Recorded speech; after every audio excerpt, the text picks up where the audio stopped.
Isn't it nice being home for the holidays?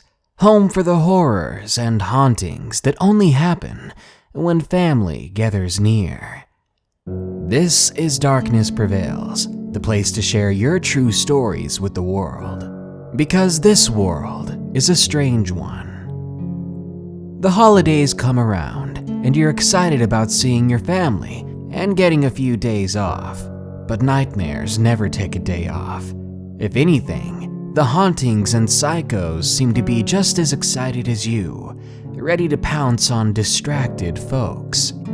Enjoy these allegedly true holiday horror stories. Remember, you can always send me your true stories with the links in the description, or stop on by my merch store at morbidmonsters.com to get this awesome This World is a Strange One t-shirt. Now, real quick, here are the first 5 comments from my Scary Christmas Stories video. Roddy says, "Hello again. I don't have a life. Welcome to the party." Potter the Otter says, "Awesome. My cat must be a horror. A Godzilla to the glass people of my mother's village. Stomping and knocking things over. That sounds terrifyingly cute." Michi Animation says, "Thank you so much for making my life better. I love your videos so much." Thank you, and keep up the good work on your channel as well. Animation is very hard work. Alex Martinez says, "Cereal is good." By cereal, I think you mean Captain Crunch. And Diana Cerniak says, "Hey, I'm back." Well, welcome back. Now let's get into these reasons why the holidays might not be too happy. Number 1. Christmas Tree Ghost. Submitted by Dr. Mistroff. It was a week before Christmas. I just decorated my room for the season.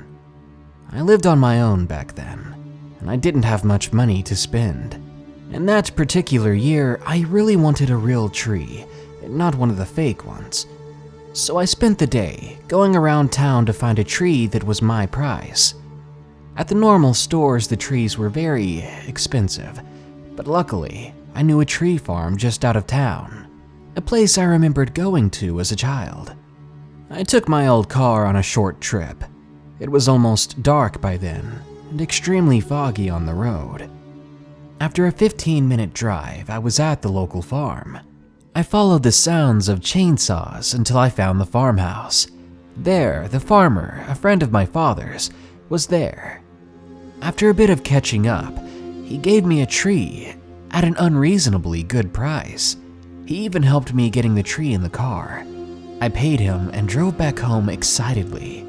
I felt like an adult for some reason. I felt like I made a good purchase this year.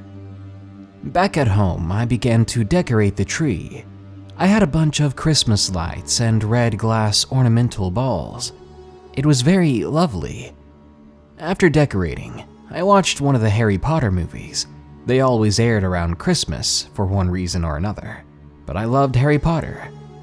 But after half an hour or so, I was already falling asleep in front of the TV. I woke up in the middle of the night. It was really late, I don't know when exactly. The TV channel was now only airing those late-night infomercials and music. When I stood up, I noticed something strange. The lights on the tree that I had just put on, that I had just bought a few days ago, weren't coming on properly. I walked over to the tree to try to fix it. At the tree, I was facing one of the ornamental red balls. It reflected my face like a mirror. When I was younger, I always loved looking into them. You always got a funny, rounder, and off-color reflection of your own face.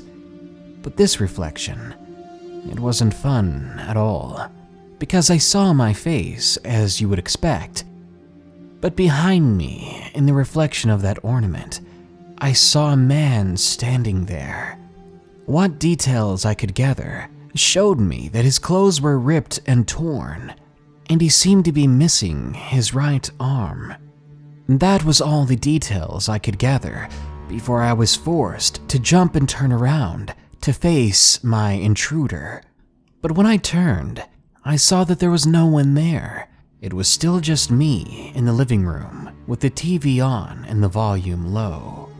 Speaking of the TV, a few seconds after I'd turned around, the channel just clicked off, replaced with one of those white noise fuzz screens. And with it, the white noise seemed to jump up in volume until it was so loud it made me jump and cover my ears. I ran over, still covering my ears, and quickly used one of my hands to switch off the TV. By then, it was dark and quiet, and I was covered in goosebumps. The hairs on my body were standing on end. I went to bed in a hurry. I locked my bedroom door, even though I lived alone, and I didn't get much sleep that night. Instead, I lied awake wondering, can trees be haunted too? Number 2. Masquerade Ball Horror, submitted by Forbidden Planet.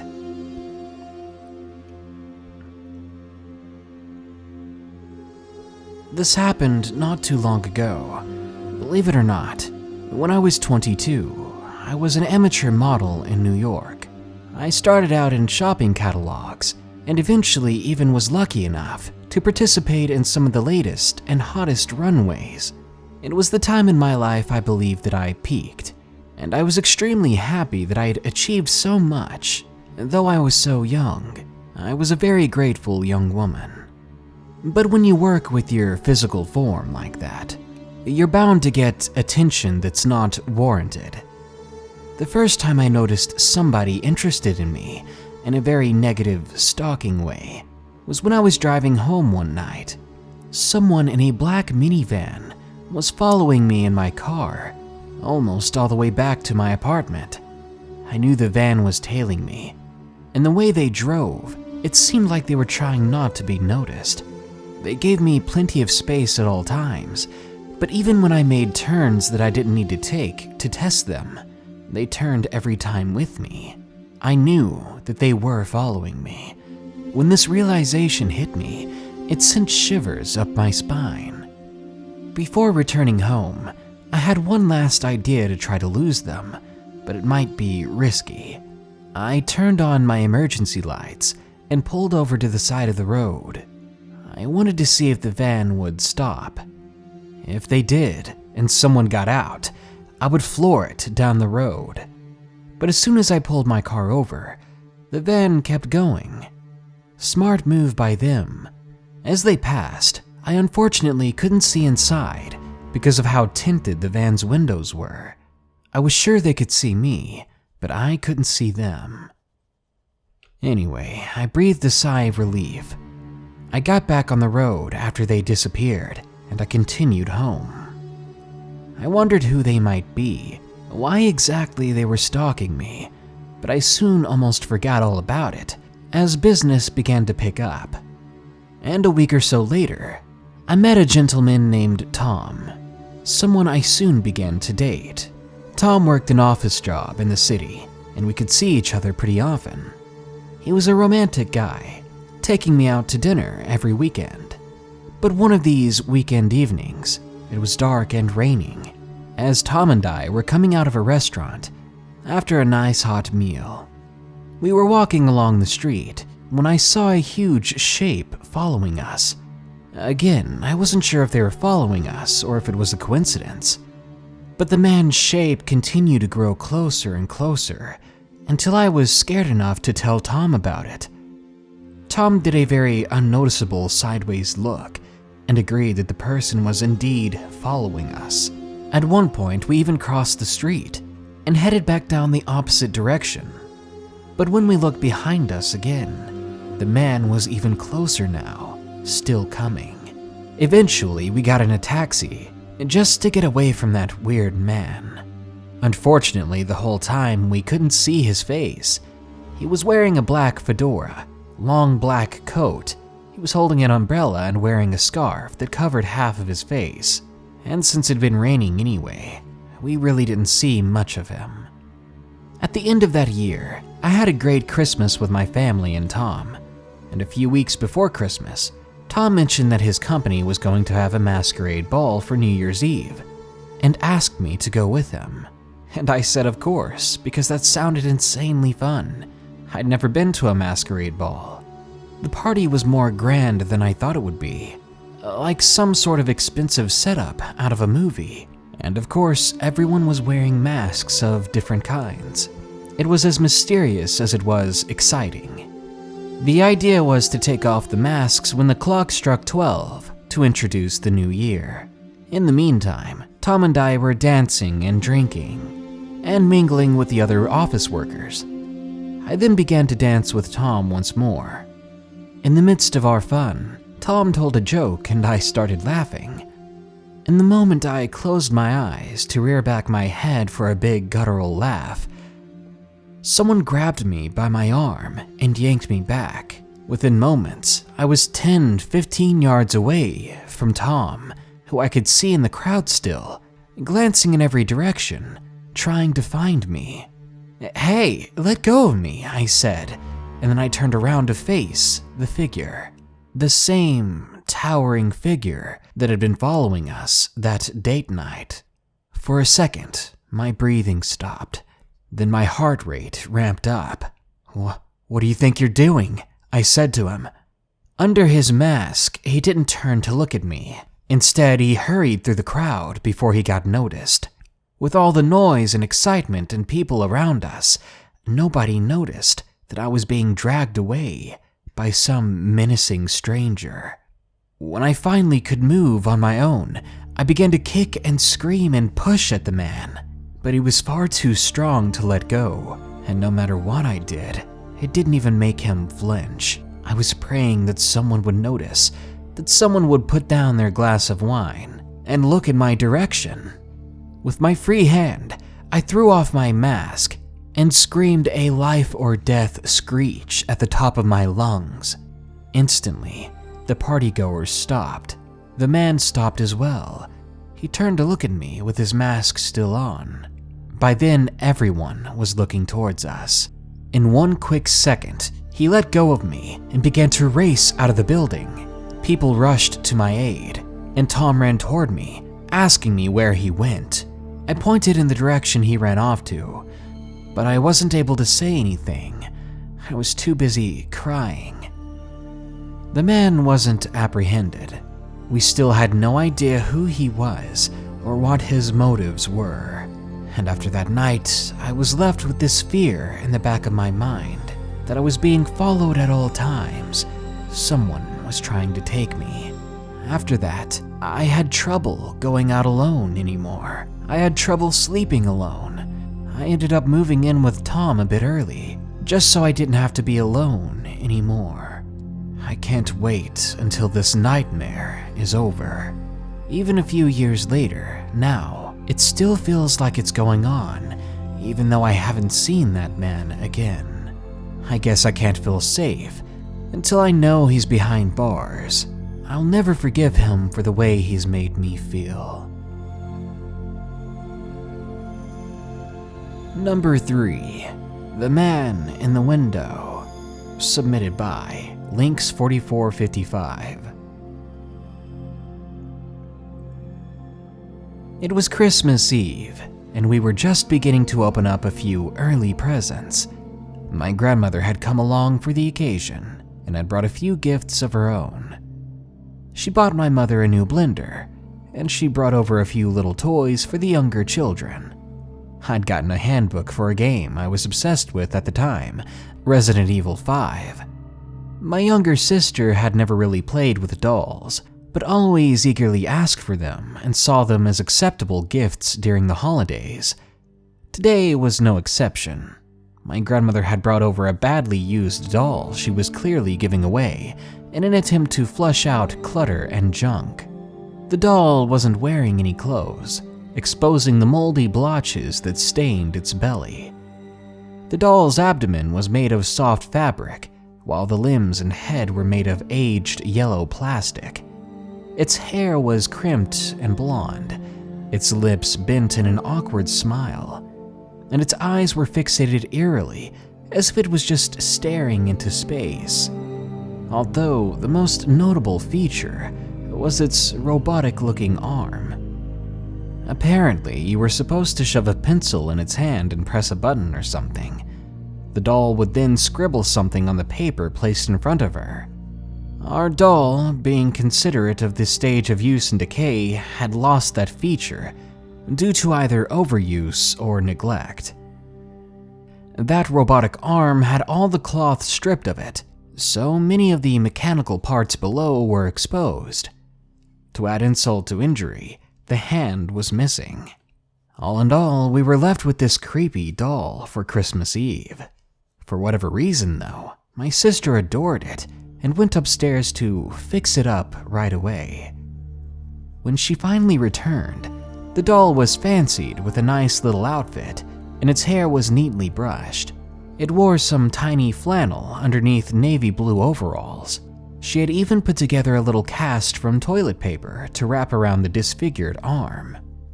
I never was really a fan of dolls or anything meant to mimic a human being like that. Hearing the legends of Robert and Annabelle the dolls kept me far and away from those kinds of things. Things didn't really start to get weird until a few weeks after the Christmas party, when my sister lost interest in the thing, as I expected her to. The doll was just kinda set there at the top of her dresser, untouched. Being in a room with that doll, or any doll in general, it always made me feel uneasy. Which is why I get irritable when my sisters play with junk outside their room and don't put it back. I was binging Gmod and Don't Starve with a friend of mine. It was the weekend, and we were allowed to stay up as long as we desired. It was around 1 in the morning, and I was getting tired by then. My friend and I said our goodbyes and parted for the evening. I was caught in that eerie dead-of-night scenario. Our house, which is usually full of rambunctious and loud children, was painfully quiet. Not a soul was awake. Now, on my dresser, next to my computer, I have a large TV set up there. It gives off a very clear reflection and pretty much exposes everything behind me. I often use it to check my paranoia to see if someone is creeping up behind me. So when I did it this time, however, it only made me feel worse, because that doll was in clear view of the reflection, propped up against my bed frame. It somewhat startled me. It had creeped me out even more that I hadn't noticed it sooner. I rose up from my swirling chair to deal with it. I held it in my hands, not knowing what to do with it. I was originally going to return it to my sister's room, but I feared entering the pitch blackness downstairs. I instead tossed it in a bin at the foot of the stairs, filled with other forgotten toys. I was fairly creeped out at that point and couldn't really sleep. I turned on a movie to take my mind off of it. Around halfway through the movie, I heard something outside my room. It was like a child's laugh, but only if that child had a hole in its throat. That's the kind of noise I was talking about. I ignored it at first, but the sound continued. I paused the movie and advanced outside of my room, my phone flashlight in hand.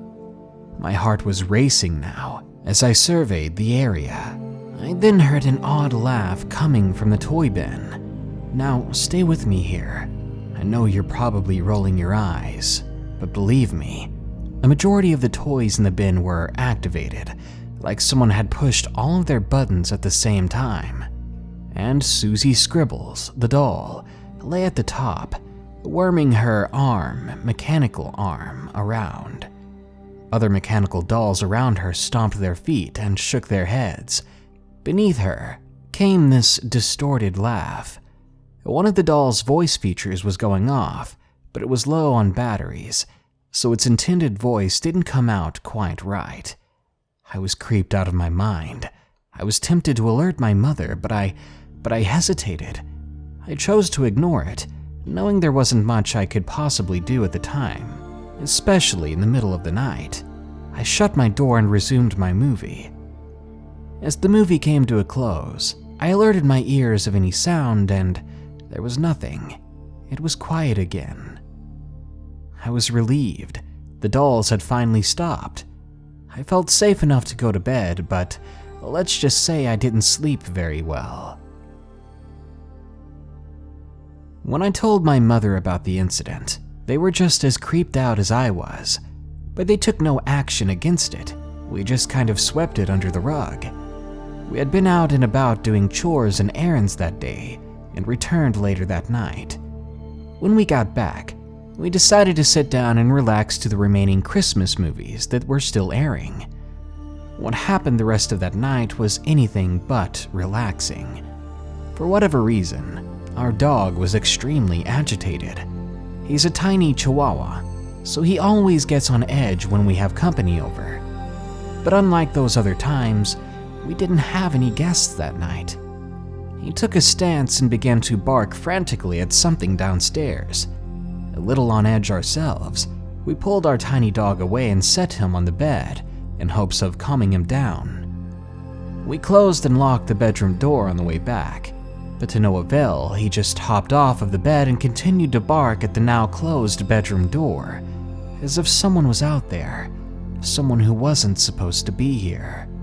We all just kind of sat there and looked at him, confused and unnerved. Then suddenly, he let out a whimper and hid under the bed. We attempted to retrieve him, but we were only met with vicious bites and growls. Even my mother knew something was off about our dog's sporadic behavior. My mom decided to check it out, walking out of the bedroom, and then she walked downstairs. Shortly after, she came back upstairs, saying that there's no one else in the house, thank God, but that she did find this. She was holding that doll. She said it was at the bottom of the staircase. That night, I woke up from a nightmare, only to hear crying coming from outside the bedroom door. It was my baby brother. I stumbled out of bed to see what the fuss was about. My mother was already on the scene, cradling him in her arms.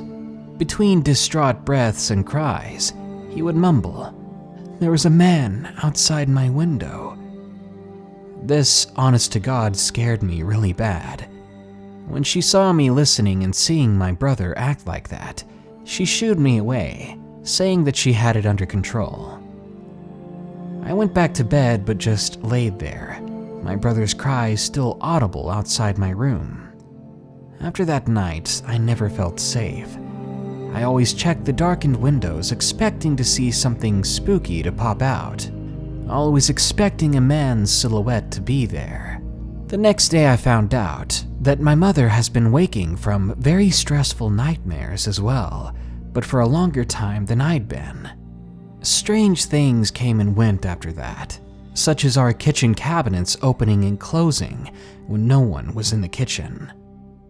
At the time, I thought I was getting used to it. After a week or so, I stopped being as scared as I used to be. On one morning, when I awoke early to water the sunflowers in our garden, I was very happy. The trees in the backyard were beautiful as they twinkled. The birds chirped loudly and clear as I rose from my bed. I was eager to leave the house, eager to get outside for the first time in forever. As I was slipping on my socks and shoes, I soon noticed something moving outside my bedroom window. I saw what confirmed my fears of looking out of a window. It was a brown, slender figure stumbling across the window's view, as if they were injured or melancholy. Honestly, it reminded me more of the Redeads from Zelda than anything. I was frozen, eyes completely wide open, my heart pounding. Before seeing that, I was finally coming to terms that what my brother may have been crying about was just a nightmare. But waking up and seeing that out of my window, I didn't feel like going outside any longer. One night, we had decided to get rid of that doll. Things only started acting up once we received it. Something we should have done a long time ago was get rid of the dang thing. It was just plain out ugly, and most of my family blamed it for the strange occurrences that had been happening. My grandmother stopped over one night for dinner. We chatted and left all our problems behind us. I retrieved the doll at one point from the laundry room and tossed it out on the front porch. It lay there, face down, on the chipping wood planks. It was out of our house, ready to be taken away. Dinner soon came to an end, and my grandmother was just about to leave. My grandmother and mom began to chatter for obnoxiously long periods of time, as they always did. They both stood outside as I patiently waited outside on the porch, staring down at the doll, making a statement. That's when I noticed it was moving. The doll was shaking. I stood up, my heart rate elevating by the second. I didn't see it coming. The doll rolled over and repositioned itself onto its back. It seemed to stare at me with those cold blue eyes. In response, I just mumbled, "Screw this." I ran over to inform my mother, and both of us being spooked, we basically shoved it to my grandmother, who took it and said goodbye. My grandmother was soon pulling out of the driveway, taking that doll with her. And that was that. The haunting stopped. The strange occurrences were no more, and the dog was finally calm again. I don't know the history of that doll, but when I get a place of my own, I'm not gonna let a doll like that come anywhere near me.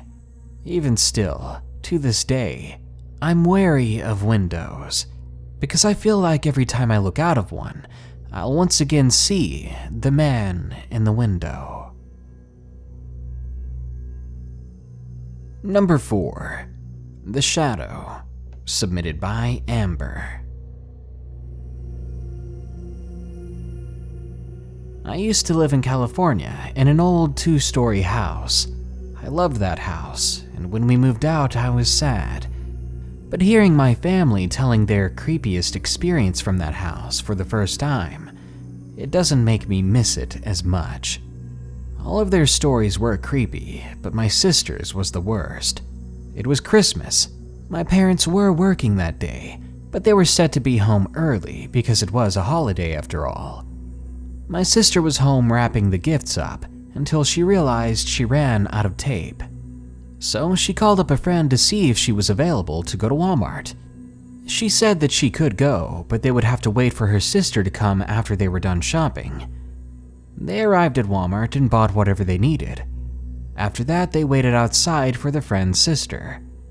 It took a while because she had some things to do first. My sister, getting impatient, said that she would just go ahead and walk home. She had plenty to do and didn't want to be kept waiting. When she got home, she opened the gate and was about to walk in until she saw something. Now, we never have our backyard light on, but our neighbors do. So my sister was able to make out the shape of a man sitting down with his legs crossed, looking forward. My sister looked back and forth at the light bulb to the shadow to see if there was something weird making that shape. Then the worst part happened. The shadow itself turned its head towards my sister's direction. She jumped at the sudden movement and ran for the door. My sister pounded on the door hoping that someone would let her in to save her from this horrible experience. Eventually, my grandma opened the door and let her inside. That night, she couldn't go to her room and sleep because her room was above the place she saw the shadow, so she slept in my brother's room.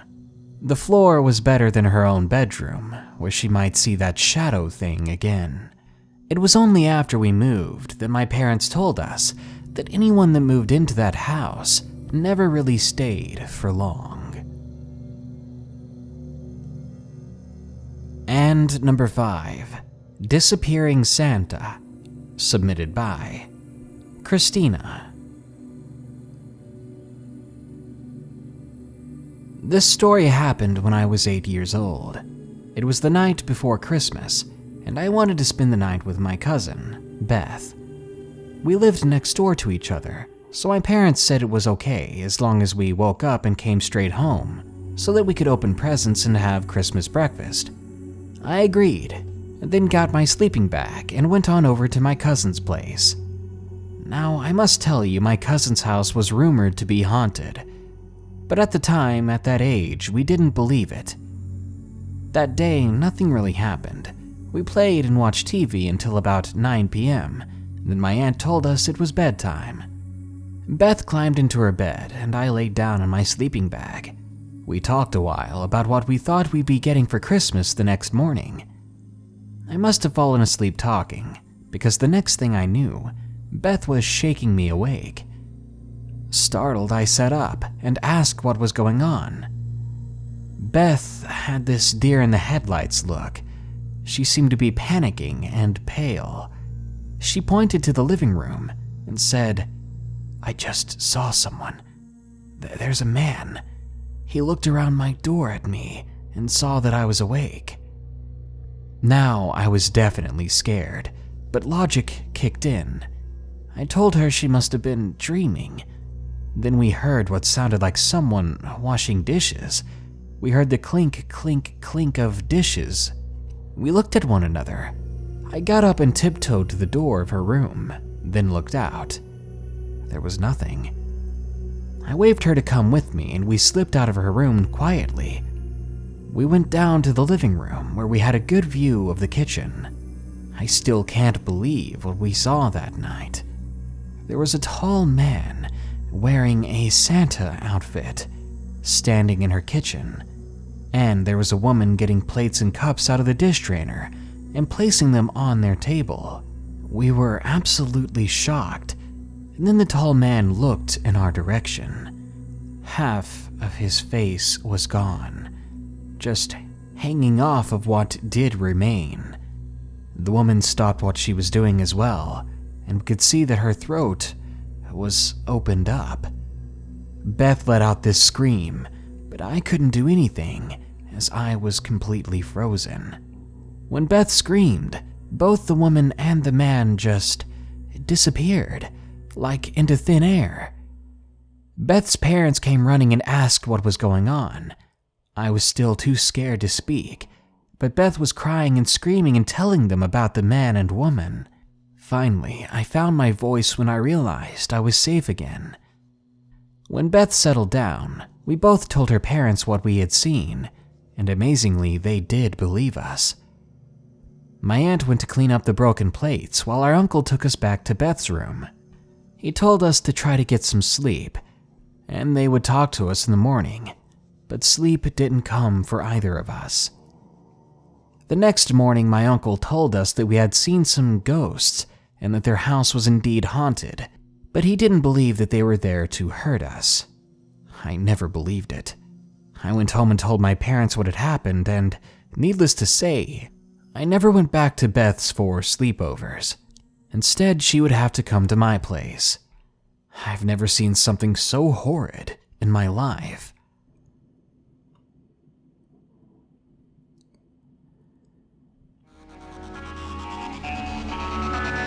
Happy holidays, everyone.